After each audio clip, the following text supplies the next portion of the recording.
merci d'être là ce soir. Ça fait toujours très plaisir de vous rencontrer après vous avoir rencontré sur le Slack. Et surtout, on a la chance d'avoir Dorothée et Valérie avec nous qui vont nous parler d'innovation chez LCL et à l'hôpital Foch. Et du coup, c'est notre deuxième afterwork, toujours sur le thème de porter l'innovation collaborative au cœur de l'hôpital, puisque c'est quelque chose qui, sans mauvais jeu de mots, qui nous tient beaucoup à cœur. Chez l'hôpital. Donc, si vous êtes là, c'est que vous nous connaissez déjà un minimum, mais du coup, pour nous représenter très rapidement, donc vous avez eu un peu un aperçu de l'équipe que j'ai présentée. Donc, on est une petite équipe, on est 6. On s'intéresse vraiment très spécifiquement à l'innovation au service des personnes dans la santé, au service de l'humain dans le soin, donc tout ce qui va être l'expérience patient, la qualité de vie au travail des soignants, un peu les organisations aussi, et comment est-ce qu'elles vont évoluer pour que les gens finalement se sentent mieux au quotidien dans notre système de santé en général. Aujourd'hui, ça, on va le défendre via des moments comme ça, communauté, partage d'informations et partage de méthodes, etc. Et créer du lien entre des acteurs qui pourraient s'entraider, mais aussi via des missions de conseil où on accompagne les acteurs de santé et via des formations qu'on est en train de développer aussi. On pourra vous en parler si vous avez envie. Et entre autres, on a aussi un podcast que vous connaissez sûrement. Le dernier épisode était avec Valérie d'ailleurs. Qui permet aussi de la même manière de partager des expériences, de montrer ce qui marche et puis de se redonner un peu espoir dans ce milieu de la santé qui parfois est un petit peu désespérant. Mais le fait qu'on soit là aussi aujourd'hui, je pense que ça nous donne tous un peu d'espoir et c'est important. Et donc je vous propose tout de suite peut-être qu'on laisse la parole à nos deux invités du jour. Donc je suis vraiment très contente que vous ayez pris le temps de venir ce soir, puisqu'elles ont chacune un rôle clé dans deux établissements, groupes d'établissements privés ce soir. À Foch, c'est du coup un établissement privé à but non lucratif. Les cliniques Elsan, vous connaissez tous, hein, c'est un très grand groupe de cliniques. C'est des systèmes qui sont un peu différents, mais qui ont le même état d'esprit, qui est le même état d'esprit qui nous rassemble, je crois, aussi d'être dans une vision de l'innovation qui est très collaborative, qui est très ouverte, où on donne aussi la parole aux différents professionnels qui évoluent au sein de l'hôpital. Et donc voilà, le but c'était vraiment qu'elles puissent nous partager toutes les deux leurs visions et leurs expériences, et puis que vous puissiez aussi vous partager les vôtres et qu'on puisse tous échanger sur ces sujets qui, je pense, sont extrêmement importants et qui vont beaucoup faire évoluer demain la vision qu'on peut avoir du système de santé et la place que chacun peut y trouver aussi. Je parle beaucoup trop et le but c'était pas que ce soit moi qui parle beaucoup, donc peut-être que Dorothée, tu veux commencer par toi te présenter personnellement ton parcours et ce qui t'amène aussi à travailler dans ce secteur. Alors moi j'ai une formation ingénieur et docteur en biologie, ce qui m'a permis du coup de rejoindre le monde de l'innovation en santé, d'abord sur des sujets plutôt deep tech dans le développement des médicaments et des dispositifs médicaux au sein d'un espèce de start-up studio qui s'appelle UNSAT. Et ensuite, je me suis dit, c'est quand même incroyable de participer à ces innovations, mais finalement on ne voit jamais le moment où elles arrivent jusqu'à leurs utilisateurs. Et donc, c'est comme ça que j'ai croisé la route d'Elsan pour venir à la direction de l'innovation, où on déploie, on essaye de trouver les nouvelles innovations qui vont remplir les besoins de nos patients, de nos professionnels de santé, notamment nos médecins, et des établissements eux-mêmes. Avec en gros 90% de ces innovations qui sont du digital, mais pas que. Et tout ça de manière très collaborative, donc on aura l'occasion d'en reparler. Merci beaucoup Dorothée. Et du coup on a aussi Valérie Moulin avec nous. Est-ce que tu veux aussi te prêter au même exercice ? Il y en a qui vont peut-être écouter déjà le podcast et je me présente longuement sur le podcast. Mais... Qui a écouté le podcast de Valérie déjà ? Voilà. Moi j'ai un parcours assez atypique. Enfin, j'ai une formation de communicante et j'ai été 16 ans associée dans une agence de marketing sportif. Donc je faisais du sponsoring sportif, surtout les événements français et internationaux. Et après j'ai été directeur de la com de la Société Centrale Canine pendant 3 ans. Voilà, donc une association qui gère pour le ministère de l'Agriculture le fichier national canin pour messieurs et mesdames qui avaient des chiens lophés notamment. Voilà. Et donc j'ai organisé notamment le plus gros concours de chiens de race au monde à Villepinte en 2011. Voilà. Donc c'était voilà l'anecdote et donc le chasseur de tête qui me suit est venu me chercher en me disant bon maintenant le chien on va arrêter, j'ai une mission pour toi, je t'amène à l'hôpital. Et voilà comment j'ai débarqué à Foch il y a 9 ans, ça fera 9 ans au mois de juillet. Donc voilà, donc je suis passée du chien au médecin. No comment. Voilà, donc voilà mon parcours atypique. À la base, je suis directeur de la communication, donc mon métier c'est vraiment la com. Quel que soit le domaine d'activité, hein, vous voyez, donc c'est vraiment, j'ai une passion pour ce métier en fait. Et il y a 4 ans, ça fait 4 ans, parce que je ne sais plus où j'en suis dans les années, je suis allée à Cleveland avec Mac Wavy pour le plus gros congrès d'expérience patient au monde. Et voilà, j'ai eu un flash, un déclic en revenant de Cleveland. Et donc depuis 3 ans, je suis directeur de l'expérience patient de l'hôpital Foch, en plus de la com.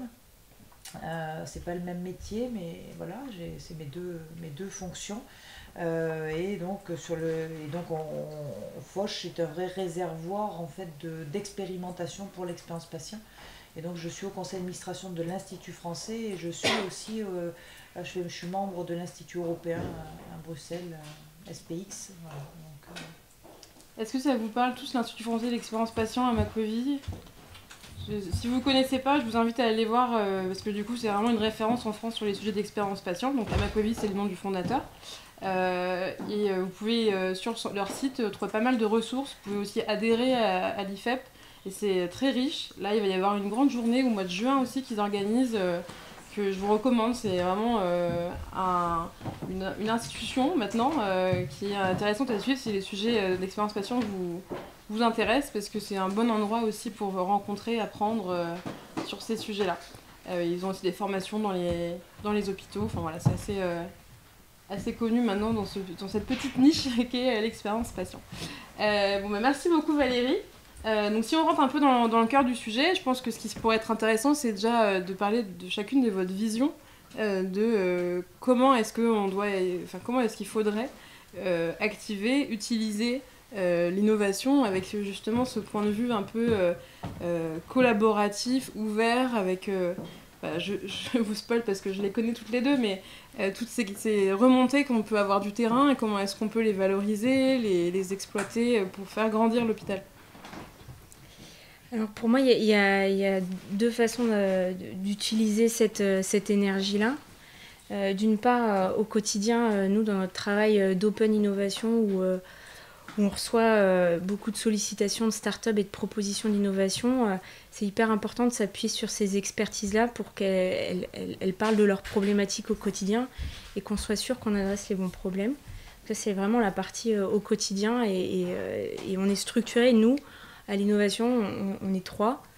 À chaque fois, on va aller chercher les gens du terrain pour vraiment, du coup, les solliciter et prendre cette intelligence de terrain. Et après, la deuxième partie, c'est tout ce qui est programme pour un peu travailler et émuler ces éléments-là. Et au contraire, on prend de l'extérieur des solutions pour voir si elles correspondent à des besoins et des problématiques terrain, quitte à les refaçonner un peu. Ben là, carrément, vraiment faire tout le chemin, on part du terrain et on essaye de structurer des solutions. Et dans ce cadre-là, on a travaillé un programme d'intrapreneuriat, donc on pourra reparler. Si tu veux justement détailler un petit peu plus concrètement, quand on dit on veut aller voir ce qui se passe sur le terrain, faire remonter, comment on s'y prend? Alors, ce qu'on a décidé de faire chez Elsan depuis à peu près 2019, sachant qu'on a progressivement enrichi ce programme d'intrapreneuriat, c'est du coup de lancer un grand appel à candidature, on va dire, qui s'adresse vraiment à l'ensemble des personnes du groupe, que ce soit des gens, des soignants, des médecins en établissement, mais aussi tous les professionnels plus administratifs, et également les personnes du siège. Et on a fait un grand appel à projets d'innovation. Et après, pour un certain nombre de projets, on se proposait de les accompagner pour les structurer. Et après, les amener jusqu'à prototyper leurs idées, ce qu'on réalisait en participant au grand hackathon national, que peut-être qu'il y a un certain nombre de vous qui connaissent, qui est le Hacking Health Camp. Et donc, par exemple, l'année dernière, on a amené 3 équipes là-bas. Toutes des équipes à la fois de personnes d'établissement, mais aussi, quand c'était nécessaire, des experts du siège. Et on a notamment un projet qui a été récompensé par le prix du public, qui est un projet qui paraît un peu ovni au milieu de toutes ces applications très médicales. L'objectif, c'était de recycler les blocs de froid qui arrivent avec tout ce qui est médicaments thermosensibles. Donc c'est un vrai crève-cœur pour les personnes qui sont un peu orientées écologie dans nos établissements. Et donc là, l'objectif, c'était de trouver une façon de recirculariser ça au sein de nos établissements. Donc, voilà, donc c'est une expérience et une problématique du terrain qu'on a amené jusqu'à ce hackathon. Ouais, mais merci. Les programmes d'entrepreneuriat, ça commence à beaucoup se développer dans les établissements. Nous, chez l'hôpital, on en a aussi accompagné un petit peu la PHP. Il y a eu le programme Carte Blanche, vous avez entendu parler, au HAD, où ils ont justement suivi toute cette démarche-là. Nous, on les a un petit peu soutenus sur les supports, sur l'animation. Il y a aussi à la Pitié-Salpêtrière un programme qui vient d'être lancé là pour la 3e année consécutive, où on les accompagne sur le design thinking pour que les professionnels paramédicaux lancent des projets. On voit que ça se répand, hein. On en entend parler aussi à Lyon, à Bordeaux. Enfin, c'est des choses qui prennent de plus en plus de place et qui serait peut-être intéressant aussi qu'on discute tout à l'heure. Et il y a une autre approche qui se développe beaucoup, c'est celle des Living Labs, on en entend aussi parler. Et typiquement, à Foch, il y a peut-être un des premiers Living Labs sur l'expérience patient qui a été créé. Donc, Valérie, est-ce que tu veux nous expliquer un peu comment ça fonctionne ? En fait, c'était le premier outil d'expérience patient qu'on a ouvert à Foch. L'idée, c'était de dire, comme c'était un thème qui arrivait, qui était un petit peu nouveau, c'était de pouvoir travailler avec les patients en partant de l'usage. Et on s'est dit, mais comment aller voir les patients ? Donc, au-delà du fait qu'avec l'équipe, on va beaucoup dans les chambres, donc on va dans les chambres, on va écouter dans les salles d'attente, etc. Il fallait qu'on ait un lieu ouvert dans le hall. Donc, on a trouvé un lieu, c'était pas simple parce que Foch est très contraint en termes d'espace. On s'est battu pour un espace dans le hall qui est près de l'entrée. Et donc, c'est un lieu qui est ouvert en permanence où j'ai un salarié qui est dedans toute la journée. Et en fait, la porte est ouverte tout le temps et les patients qui passent dans le couloir viennent faire part de leur expérience dans le cadre de leur parcours. Donc, ça sert à ça et ça sert à quand on travaille sur un outil ou sur des outils de com. Même maintenant, il n'y a plus un outil de communication qui sort de Foch sans que les patients aient travaillé dessus et nous aient donné leur avis. Donc en fait, ça passe par ce Living Lab et on travaille dans cet endroit avec eux pour dire est-ce que ça convient à votre usage, etc. Donc c'est un double lieu, soit de rencontres spontanées des gens qui passent dans le couloir quand ils viennent en consultation ou quand ils sont dans les chambres qui descendent, ou alors c'est un lieu de travail collaboratif en fait. Voilà, donc c'est vraiment, c'est devenu un lieu qui est très visité aussi par les équipes parce que pendant le Covid, la première vague du Covid, bien sûr, on avait fermé Foch aux visites parce qu'on avait beaucoup de patients Covid et du coup, on avait fait le choix de laisser ce lieu ouvert pour que les soignants qui viennent nous parler, et donc c'était exclusivement ouvert pour eux. Et donc, en fait, ils sont venus, ils venaient boire un café. Qu'est-ce que tu en penses, Dorothée, sur ce type de lieux physiques qui peuvent s'installer ? Là, on parle de Foch qui est un établissement. Alors, dans un groupe de cliniques comme Elsan, où il y en a plein partout, comment est-ce qu'on peut transposer ? Est-ce que c'est faisable ? Mais c'est vrai qu'on en discutait, le fait d'avoir un ancrage physique, c'est vraiment un atout hyper précieux parce que les populations avec lesquelles on travaille, que ce soit les patients mais aussi les soignants, c'est des gens qui n'ont pas forcément l'habitude d'être hyper digitalisés comme on peut l'être sur certains de nos métiers. Et donc en fait cet ancrage physique, c'est vrai que c'est un vrai atout pour créer de la rencontre et ouvrir des sujets. Alors nous, on n'a pas l'opportunité de créer tous ces petits lieux sur nos cliniques qui sont en plus de taille plus modeste et du coup peut-être avec un peu moins de passages. Donc nous, ce qu'on essaye beaucoup, c'est effectivement de faire tout ce qui est visite. Et ça, c'est valable pour l'innovation, mais pour tous les métiers du siège, les personnes, elles vont vraiment dans les établissements à la rencontre des gens. C'est comme si tu le créais de manière temporaire en fait. Un petit voilà. peu, ouais. Et pour le programme d'intrapreneuriat, ce dont on s'est rendu compte l'année dernière, on est obligé de le faire en complètement dématérialisé. On a vu qu'on avait perdu des gens entre le moment où ils s'étaient inscrits et le moment où ils avaient participé. Et ce qu'on s'est dit, on va le reproduire l'année prochaine, c'est qu'on va l'ancrer dans un lieu physique, dans un établissement, là où l'année dernière, du coup, c'était complètement dématérialisé, où on aurait tendance à le faire au siège. Non, cet ancrage au plus près des soignants et des patients, il est hyper important. Hyper important. Donc il faut vraiment saisir toutes les occasions pour aller à la rencontre des utilisateurs. On parle des utilisateurs, c'est très large, mais de tous les utilisateurs. Là, du coup, tu nous as donné un exemple tout à l'heure sur le recyclage. Est-ce que tu peux nous donner aussi un petit exemple de projet qui a pu démarrer ou être expérimenté avec le Living Lab? Soit concret. Donc quelque chose de très très concret, c'est l'application qu'on a créée pour la maternité, qui s'appelle Baby Foch. Il y avait une remontée des patientes qui avaient besoin d'informations, enfin de choses un peu sympas d'informations pré-grossesse, pendant la grossesse, etc. Et donc on a réfléchi, on les voyait souvent passer, c'est facile de les repérer à côté.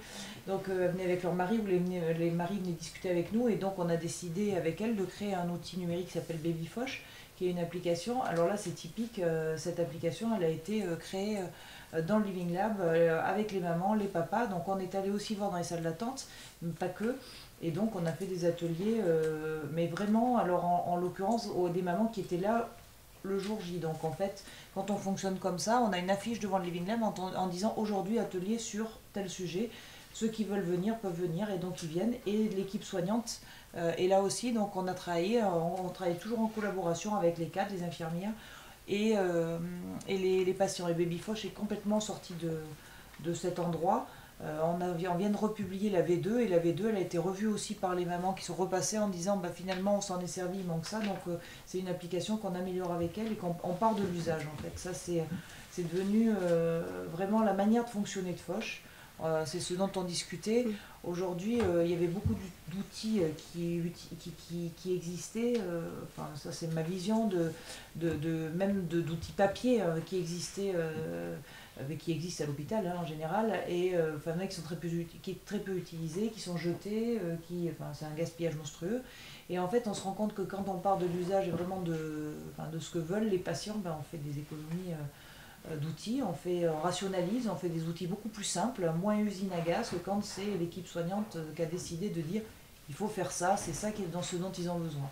Et en fait, on a complètement changé nos manières de travailler. Et Baby Foch est un exemple concret, c'est des petits films qui expliquent le bain du bébé, le soin du cordon quand elle rentre à domicile, c'est des conseils diététiques, c'est leur calendrier de grossesse, avec leur rendez-vous, enfin c'est des choses très très simples. Et la même chose sur les médecins de ville. À chaque fois, on a voulu faire une appli pour les médecins de ville. On est allé voir tous les médecins de ville dans les cabinets, et en fait, ils nous ont dit nous, ce qu'il nous faut, c'est un annuaire. Et finalement, notre appli, c'est un annuaire. On n'a pas fait une appli usine à gaz avec plein de trucs dedans qu'ils n'auraient jamais consulté. Et elle est hyper téléchargée par les médecins parce qu'en fait, ils ont besoin juste d'une ligne directe dans un service. Donc en fait, c'est ça, on se rend compte qu'on fait des outils complètement différents. Et ça, c'est hyper intéressant de souligner cet aspect où finalement, parfois les choses très simples, mais très bien pensées, sont celles qui ont le plus d'impact.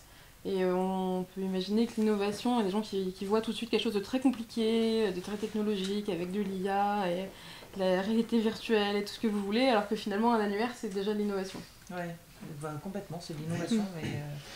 Et simple et utilisé, parce que du coup on a beaucoup d'applis à Foch, on a 9 applis je crois, et on a des remontées statistiques hebdomadaires, et donc c'est suivi par le directeur général. On a une remontée statistique, on l'envoie, et si les chiffres baissent, on voit pourquoi les chiffres baissent, il suit tout à la ligne près, etc. Donc en fait tout est vraiment on fait pas des outils pour faire des outils quoi, en fait c'est vraiment ça, et les outils qui marchent pas on les abandonne. Attends, j'ai une question pour Dorothée qui va rebondir aussi, parce que tout à l'heure on discutait aussi un peu d'innovation managériale et d'outils qui peuvent changer aussi la relation entre les professionnels de santé, les cadres, les managers, et ça m'a beaucoup marqué parce que c'était aussi un outil très simple. Est-ce que tu veux peut-être nous raconter un peu Alors très simple dans sa conceptualisation, mais qui nécessite toujours la conduite du changement, mais c'est vrai que si on parle d'innovation, on pense souvent digital ou ce genre de choses en ce moment, ou dispositifs médicaux, robots, etc. Mais en fait, il y a aussi tout ce qui est innovation organisationnelle. Alors, je crois qu'il y a des spécialistes dans la salle, donc je ne me risquerai pas trop. Mais juste pour évoquer ce programme dont je te parlais ce midi, c'est vrai que nous, on s'est rendu compte qu'il y avait la nécessité aussi de libérer la parole et de faire en sorte qu'il y ait de la discussion qui s'installe, pas forcément dans l'innovation, mais aussi dans le quotidien pour soulager les maux du quotidien. Et donc, chez nous, la direction de la QVT déploie un programme qui s'appelle Proxim Elsan. qui est inspiré d'outils qui sont très largement utilisés dans l'industrie, qui s'appellent du management par intervalles courts, qui est en fait la sacralisation d'un temps le matin pour faire une tournée et pour instaurer un espace de discussion entre le manager et ses équipes.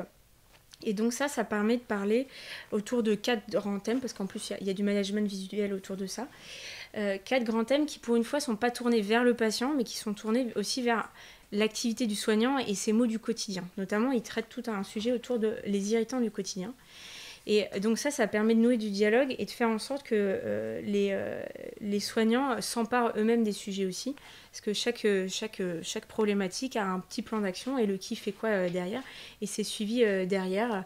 Et ça permet de faire des petites solutions toutes simples. Alors, je donne un exemple, peut-être qu'il n'est pas vraiment très, très concret, mais voilà, le tensiomètre qui a disparu depuis 3 semaines, bon, bah, allez, décision d'achat. Et donc ça, le manager, en fait, il n'en avait pas connaissance si les personnes ne remontent pas ça du terrain. Donc, ce que tu me disais, c'est qu'en fait, il l'affiche sur le tableau au fur et à mesure et c'est traité après pendant la réunion, c'est ça, hein? Tout à fait. Cet ancrage autour de ce management visuel est très important. Alors, en général, dans les usines, c'est le nombre d'accidents du travail, les ports de pays, enfin des équipements de protection. Bah là, ça peut être les accidents du travail, mais les irritants du quotidien. Enfin, il y a 4 thèmes, je ne les ai plus exactement en tête, mais voilà. Et donc ça, c'est une action, une innovation, on va dire, un peu organisationnelle. Peut-être quand on parlerait à un directeur d'usine, c'est classique, mais dans le monde de la santé, voilà, c'est assez original. Mais ce que tu dis est important, et je pense que ce qu'il faut bien avoir en tête quand on travaille comme ça, c'est qu'il faut commencer par des sujets simples. En fait, il faut que ça se voit. Pour que ça marche, il faut que ça se voit. Et donc, il ne faut pas essayer de commencer par des sujets hyper compliqués. Il faut commencer par des toutes petites choses qu'on peut afficher et qui se voient tout de suite. Et après, 2e sujet, 3e sujet, 4e sujet, ça se voit. Ils ont vachement avancé, en fait, ça marche bien leur truc. En fait, c'est vraiment bien. Parce que si on commence à travailler avec des sujets où vous êtes 12 en réunion ou 14 en réunion, sur 36 réunions, qu'il faut 1 an pour résoudre le truc, bon, ça c'est mort dans l'œuf en fait. Et nous de la même façon, on lance un challenge, on en lance 2 challenges là au mois de mars, on attendait que tout se stabilise au niveau du Covid, et on lance un challenge innovation et un challenge expérience patient dans le même esprit, c'est-à-dire c'est vraiment faire remonter toutes les idées du terrain. Pour le coup, c'est vraiment tourner vers les soignants, pour faire remonter des petites idées et des choses qu'ils peuvent faire, avoir idée de faire, et on va les accompagner dans la mise en place des sujets. Donc on est dans cette dynamique de faire travailler tout le monde sur ces sujets qui nous sont chers. Là, du coup, on est en train de parler aussi de l'impact finalement de l'innovation sur la qualité de vie au travail. Il y a un terme qui revient tout le temps dans les discussions autour de l'hôpital, c'est l'attractivité. À vos yeux, quel impact ce type de démarche peut aussi avoir sur l'attractivité de l'hôpital et sur la qualité de vie au travail des soignants? Alors, d'une part, je pense que c'est ce que disait Valérie, c'est aussi une façon, quand on les fait parler, qu'on les fait participer aussi, de vraiment prendre en compte les bonnes priorités et du coup ce qui va vraiment avoir un impact. Donc se sentir écouté, c'est toujours, pour moi c'est primordial, et de savoir que du coup c'est leur intérêt au quotidien qui drive cette démarche, c'est hyper important, et qu'on va venir leur imposer un espèce d'usine à gaz dont on parlait. Donc je pense que ça, les soignants, ils sont sensibles. Après, il y a une part, je pense que c'est pas la majorité, mais il y a toujours une part de professionnels qui sont hyper dynamiques et qui ont des idées et qui veulent faire des projets, etc. Et ces personnes-là, elles ont besoin d'être valorisées et d'être encouragées, parce que pour nous, c'est une mine d'or. Donc, je ne sais pas qui en bénéficie le plus, si c'est nous qui bénéficions le plus de ces profils-là, ou si c'est inversement, c'est un facteur d'attractivité. Pour moi, je le vois plus comme une nécessité pour driver les projets d'innovation dans le bon sens, quoi. Et on voit après que ça rencontre un certain succès, mais voilà, je le vois plus comme un atout pour notre activité côté innovation. Puis ça donne une image, alors ça c'est la communicante qui parle, mais ça donne une image dynamique de l'établissement. On fait, à l'extérieur, on était sur le salon de la santé avec le stand qu'on a fait, on avait une image dynamique parce qu'on montrait qu'on travaillait ensemble, du coup ils sont présents avec nous, ils viennent, c'est cette image qu'on offre à l'extérieur aujourd'hui, donc c'est ça qui est important, on n'a pas l'image vieillotte. Je pense qu'on a déjà abordé pas mal de points et comme je disais, le but c'est d'avoir un échange beaucoup plus ouvert avec tout le monde. Je propose que vous aussi vous puissiez soit partager vos propres expériences, parce que des experts il y en a aussi de ce côté-là de la table, je le sais, soit poser des questions aussi sur ces sujets. Depuis tout à l'heure, j'ai très envie de te demander, Lidvine, ton avis là-dessus, parce que Lidvine a quand même écrit un livre qui s'appelle Réinventons le système de santé, ils l'ont fait découvrir leurs clés, où elle parle beaucoup d'innovation organisationnelle. Donc, si toi tu as envie de réagir aussi là-dessus, et puis clairement je t'ai désigné, donc t'es un peu obligé. Mais voilà, s'il y a d'autres personnes aussi qui ont envie. Désolée, Lidvine, c'est libre choix, tout le monde ça prend la parole. Je peux pas résister là sur le sujet là.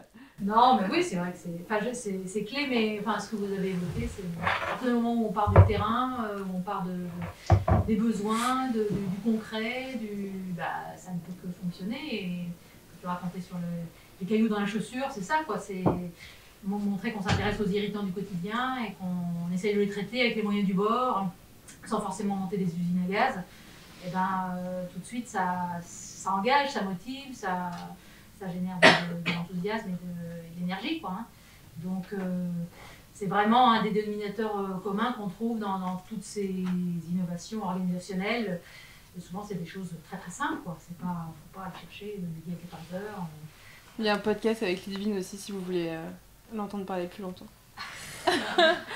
Alors moi j'avais une question qui est assez récurrente dans le domaine de l'innovation, qui est comment arriver à mobiliser des gens qui ont des emplois du temps très chargés pour participer à des ateliers, etc. Alors j'imagine qu'une partie de la réponse c'est commencer petit, montrer les résultats et comme ça ils viennent après. Mais c'est une question qui revient tout le temps, donc j'imagine... Ça les aide dans leur quotidien en fait. Il faut arriver au départ avec les résultats qu'on peut avoir sur certains petits dossiers, on les aide. En fait, l'expérience patient aussi, au départ, moi quand je suis arrivée, ils m'ont dit attends, elle va pas débarquer dans les services comme ça, qu'est-ce qu'elle vient faire, etc. Mais finalement, en fait, on les aide parce que dès qu'ils m'appellent maintenant, dès qu'il y a un souci ou un truc avec un patient, je monte, je m'assois, je discute, etc. Donc je les aide en fait dans le quotidien. Et ils voient que c'est bénéfique pour eux, ça les soulage et donc en fait, ils ont pris l'habitude de venir travailler avec nous. C'est-à-dire qu'on va les chercher, on les appelle, est-ce que tu veux pas venir voir? Et donc du coup, c'est comme ça que ça prend en fait, petit à petit. Tout le monde n'a pas débarqué au Living Lab. Le Covid nous a bien servi, mais c'est vrai que tout le monde n'est pas arrivé la première semaine. Mais en fait, c'est ça. Il faut leur prouver que ça les aide. D'accord. Merci. Et c'est vrai qu'on peut toujours capitaliser sur ceux qui sont naturellement hyper dynamiques et après, comme ça permet... Voilà. Moi, j'ai mes porte-parole. Les KOL et après, ça va aller chercher les plus sceptiques. Oui, bonjour. Je vais juste revenir sur le point sur le management visuel, puisqu'on déploie ce type d'approche à la PHP. En fait, on rencontre... il y a plein de petits problèmes, mais il y en a deux particuliers qui sont un peu récurrents. Le premier, enfin, il y en a trois, on va dire. Le premier, c'est la durée. C'est-à-dire qu'on voit bien que c'est des dispositifs qui ont du mal à tenir dans la durée, donc il faut beaucoup d'énergie des porteurs. Donc ça, c'est une question ouverte, comment vous faites? Deuxième question, c'est comment on fait pour embarquer le personnel médical, hein, qui est souvent un peu réticent à entrer dans ces dispositifs-là. Et la troisième question, si je me la retrouve, c'est oui, il y a une difficulté dans ces dispositifs, c'est on va traiter effectivement les irritants du quotidien, on va chercher les irritants simples, etc. Mais au bout d'un moment, en fait, on rentre dans le dur, entre guillemets, sur des sujets qui sont un peu plus complexes à gérer et qui sortent de cette logique de flux chaud. Et donc, on rentre dans des logiques où en fait, on est obligé de remonter dans les strates de l'organisation pour aller traiter ces problèmes-là. Et nous, on bute un peu sur ça aujourd'hui, c'est qu'on voit très bien que ces dispositifs d'amélioration continue qui impliquent d'autres parties prenantes n'existent pas, et en tout cas pas bien à la PHP, on va dire. Donc voilà, c'était une autre question pour voir un petit peu comment vous avez traité le sujet. Alors, je ne suis pas l'experte de ce programme qui est déployé par notre directeur de la QVT, Olivier Delpech, avec lequel je ferai un plaisir de faire la mise en relation. Ce que je vois effectivement de l'extérieur, c'est que c'est une innovation qui est... C'est pour ça que quand Aude disait simple, je nuançais parce que la conduite du changement sur toutes ces pratiques plus organisationnelles et managériales, elle est quand même beaucoup, beaucoup plus lourde et beaucoup plus long terme que quand on le fait sur un outil digital sur lequel l'impact en plus... On parlait d'impact, dès que l'impact est visible, l'adhésion elle est hyper rapide. Là, l'impact il est plus difficilement quantifiable. En plus, il est bilatéral, c'est-à-dire le manager peut y trouver son compte là où le salarié, en fonction de la personne de l'équipe, elle n'y voit pas forcément les mêmes bénéfices.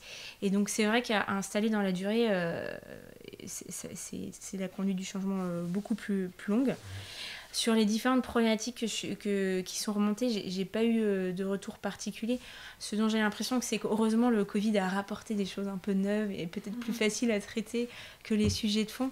Et ça, c'est sûr qu'il faut être en mesure aussi de traiter ces deuxièmes et ces troisièmes couches. Et nous, on a peut-être l'avantage d'être sur des établissements qui sont plus, entre guillemets, à dimension humaine, enfin en tout cas plus petite échelle. Mais c'est sûr qu'après, dès qu'on va traiter des sujets groupes, le temps que ça remonte au siège, etc.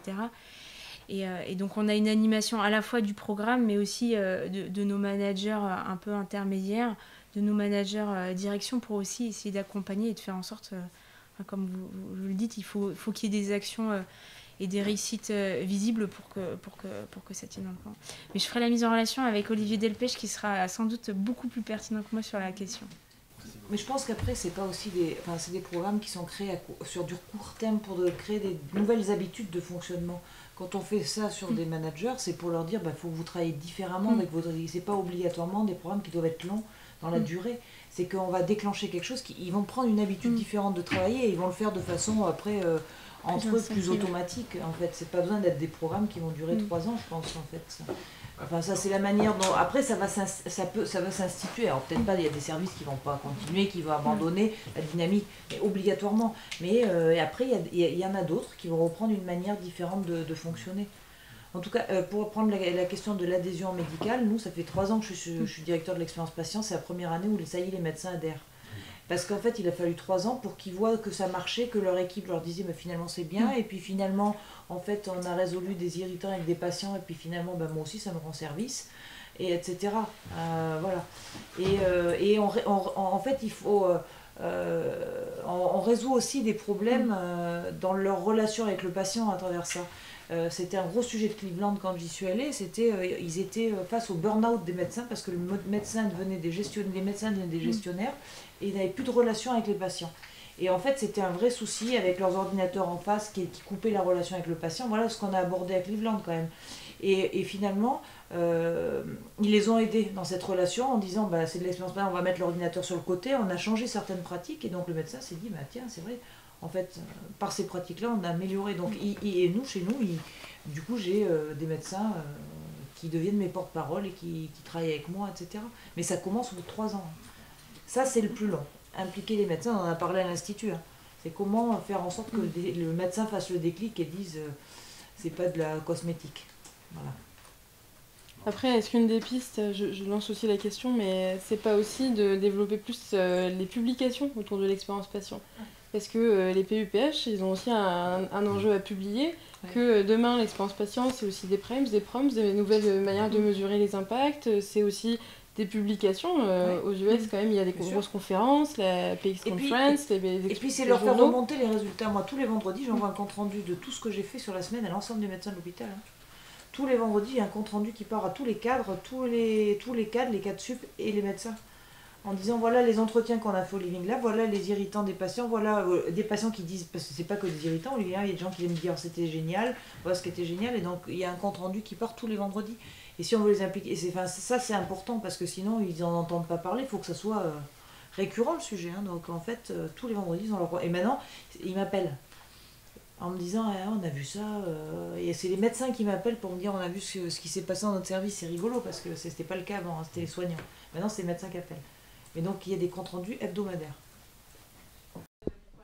Bonsoir. Nabila, je fais partie d'IQIA, donc je travaille plutôt sur le développement de produits d'IA, donc très tech. Mais avant, j'ai travaillé à la direction de l'innovation d'Orpea. Donc, il y a des sujets que je comprends assez bien par rapport à ce qui a été évoqué. Et un sujet qui m'intéresse, c'est comment vous gérez les expérimentations sauvages dans les différents établissements par rapport au siège. Parce qu'on a parlé effectivement des médecins qui ne s'impliquent pas beaucoup, mais il y a aussi des médecins qui s'impliquent un peu plus que d'autres et qui montent leur propre expérimentation en local. C'est parfois pas évident pour le siège d'avoir une visibilité sur ce qui se passe. Donc, comment vous gérez ça? Et le deuxième point, c'était, vous avez évoqué 2 axes. Un axe qui est, effectivement, il y a des innovations qui remontent du terrain. Et il y a aussi, de votre côté, le souhait de voir ce qui se passe sur le marché, notamment ce que proposent les startups, et d'implémenter des solutions que vous considérez comme innovantes. Et du coup, dans ce process-là, comment vous gérez les choses, comment vous sélectionnez les projets innovants, et comment on passe d'un POC à un pilote à un déploiement dans les établissements? Alors, j'ai retenu la première question qui parlait des expérimentations sauvages. Alors, en général, quand il y a une expérimentation dans un établissement, le directeur d'établissement chez nous, il est systématiquement au courant et est forcément impliqué. Nos médecins, c'est des médecins libéraux, donc ils ont besoin aussi de s'appuyer sur la ressource des établissements. Nous, on a pris le parti de pas brider parce qu'il y a beaucoup d'innovations aussi qui sont très dépendantes d'un contexte local.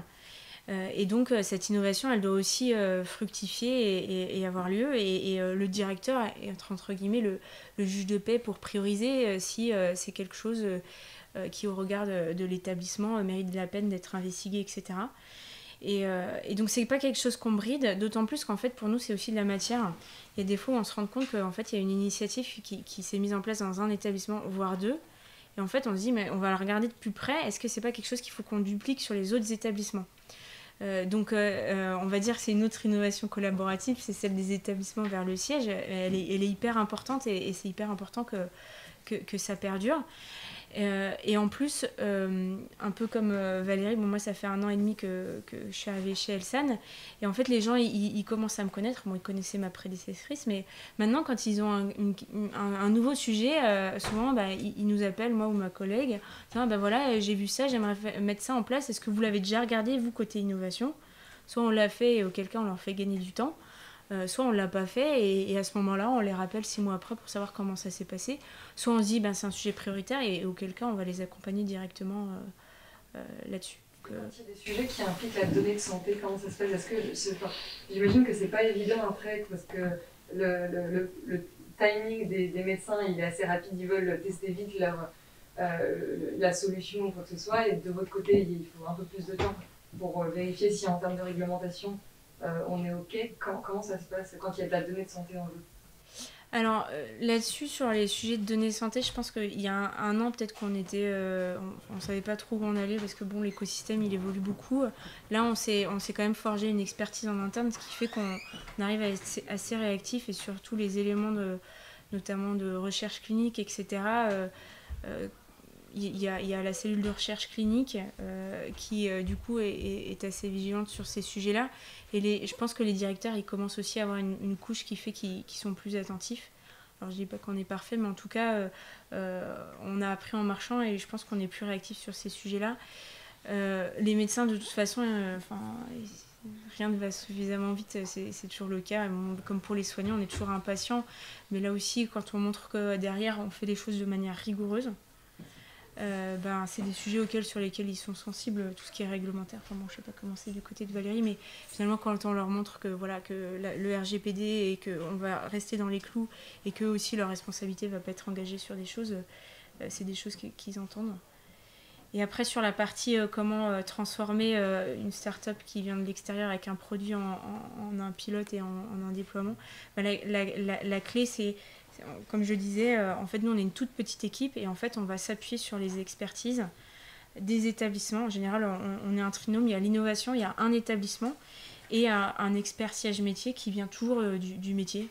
L'experte PUI, c'est une pharmacienne qui a fait toute sa carrière dans une PUI, dans une pharmacie d'usage intérieur. Et donc, avec eux, on évalue la valeur théorique. Et après, on va la tester sur le terrain. C'est un pilote. On choisit un établissement qui est suffisamment moteur pour tester ça. Et derrière, si le retour il est positif, on va mettre en place des plans de déploiement avec toujours un sponsor métier, ce qui s'assure qu'on ne fasse pas de l'innovation juste pour nous faire plaisir, nous, à l'innovation, mais que ça va vraiment rendre service et impacter un métier favorablement. Voilà. Nous, on a un comité de pilotage innovation qui est en place avec une nouvelle personne qui est rentrée il y a 1 an et demi. Et donc, qui centralise aussi toutes les demandes start-up et donc qui envoie les différents sujets qui arrivent aux médecins, aux soignants. Et donc après, on fait des comités de pilotage tous ensemble pour voir si l'outil va être utile ou pas utile. Enfin, voilà. On centralise tout ça sur une petite équipe. Mais nous, on n'est qu'un établissement et on a des médecins qui ont fait des outils. J'ai découvert une appli un jour en me levant qui s'appelait Alerte AVC, fait par le chef de service de neuro. Voilà. Maintenant, on l'a récupéré du coup. Parce que voilà. Mais voilà, donc ils sont. Ben, c'est bien, tant mieux hein, quelque part, parce que c'est une super appli finalement. Il sert pas qu'à Foch.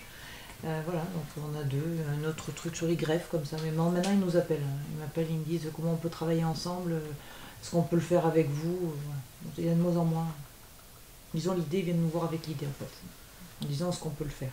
Et toi tu les aides sur la méthode aussi, parce qu'il y a quand même une méthode pour pouvoir faire les choses dans l'ordre. C'est vrai que là pour le coup c'est des applis avec une dimension RGPD à pas négliger. Donc,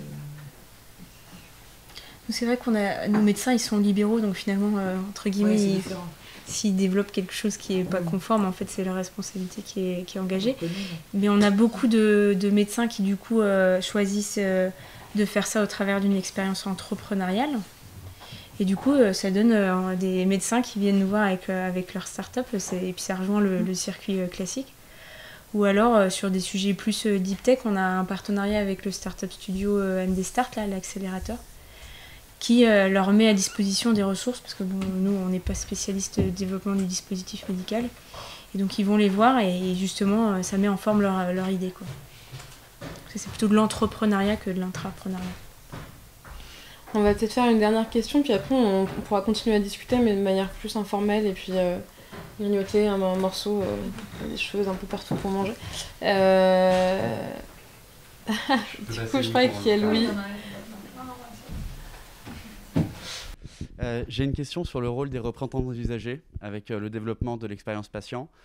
Est-ce qu'ils doivent continuer à avoir de plus en plus un rôle et être des acteurs privilégiés dans la consultation, dans leur consultation pour le développement de projets au sein de services ou sur des décisions stratégiques?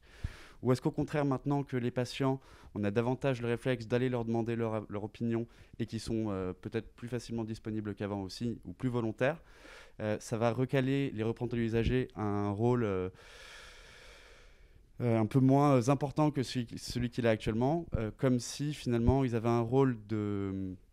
Enfin, ils étaient nécessaires au moment où l'expérience patient devait être lancée. Et maintenant qu'on peut avoir plus facilement des patients, on va avoir de moins en moins besoin d'eux.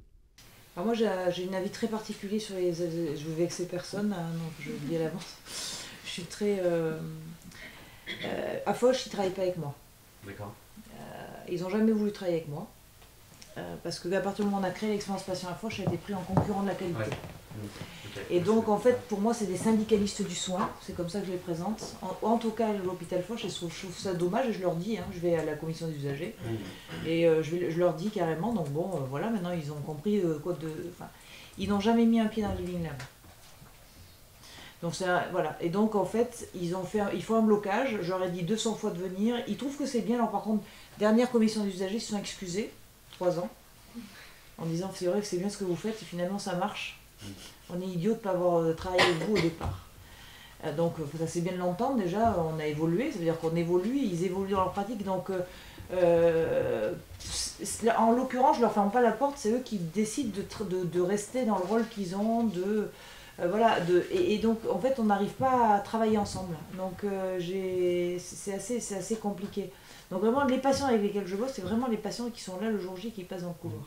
Et si les représentants des usagers étaient moins réticents, moi, comment vous pourriez articuler leur mission avec le Living Lab? Moi je trouve que c'est important de les intégrer dans les ateliers avec nous, qu'ils entendent d'autres patients aussi, en dehors de leur pathologie en plus. Parce qu'en fait ils sont centrés sur leur pathologie, c'est ça qui est intéressant. C'est pour ça que je leur dis venez travailler sur des ateliers avec nous, écoutez les autres patients parce qu'ils peuvent avoir la même expérience que vous, mais sur un sujet différent, sur le parcours, etc. Donc moi je suis tout à fait, mais alors 100% pour les intégrer. Mais alors le blocage il vient pas de moi en l'occurrence, mais bon ça viendra. D'accord. Je pense que c'est effectivement ça doit être ça peut être aussi très personne dépendante. Ouais. Ouais. Nous au dernier du coup parcours programme d'intrapreneuriat, on avait fait un atelier du coup où on a travaillé une dizaine de projets. On avait une représentante des usagers qui était venue avec une clinique pour travailler sur un sujet. Sur d'autres sujets, on a notamment tout le département qui s'occupe de travailler nos applications à destination des patients. Ils ont très régulièrement en one-to-one des patients qui interrogent sur l'expérience patient, etc. Puis des fois, ils font appel au... J'ai envie de dire, toutes les personnes volontaires sont bonnes à prendre et c'est peut-être à articuler au regard du contexte local qui est parfois personne humeur compatible. Ok. Et pour apporter un complément, j'avais discuté de ça un peu avec France Asso Santé, qui sont en train justement de sortir un peu des MOOC, des formations, pour aider les représentants des usagers à faire évoluer leur rôle avec justement toute cette évolution-là, qui est un peu extérieure finalement au rôle qui avait été créé à la base pour eux. Donc je pense que c'est des choses qui sont en évolution aussi, et je suis contente de regarder du côté de France Asso Santé ce qu'ils sont en train de développer. Avec l'Institut, on a créé un guide... Avec l'IFEP aussi. Avec l'IFEP, on a créé un guide à l'attention des responsables usagers pour leur dire venez, voilà comment vous pouvez travailler avec nous sur l'expérience patient. Donc leur rôle est vraiment en train de changer. Il évolue. Il évolue. Enfin, il s'élargit peut-être plutôt en fait. Bon, on va peut-être juste changer un peu de configuration, mais continuer les échanges.